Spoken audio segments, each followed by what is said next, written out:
With the government announcing the easing of lockdown restrictions, many are concerned about the excessive level of visitors to rural and coastal areas over the bank holiday weekend. The Chief Constable from Cleveland Police has discussed what measures have been in place to prevent overcrowding. We haven't seen an issue in some of our local beauty spots, and we know we have a plethora of beauty spots right across the Cleveland area.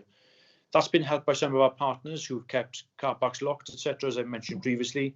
This is not simply a policing response, it is a multi-agency response. And so we haven't seen some of those issues. In terms of things that we do, we monitor ANPR data, automatic number plate reading data, so we know where there are increased levels of traffic. We can target some of those areas with our patrols, and we have neighbourhood policing officers out in those areas as well. Social distancing regulations have been a huge concern for the region after the force recently prevented the uphold of mass gatherings earlier this week, which had been arranged online. We haven't seen some of those issues we've seen in larger cities, London being an example, of course, where we haven't had to police those, which has made our job easier and ensures that we are also able to keep our staff safer by not having to attend mass gatherings. So everybody is playing their part locally to make sure that this virus is not spreading at the rate where it could do if people were gathering in larger groups. Under guidance of the National Police Chief Council, Cleveland Police have put measures in place to prevent the abusing of lockdown restrictions over the forthcoming weeks. We are still employing the 4 E's approach, where enforcement is very much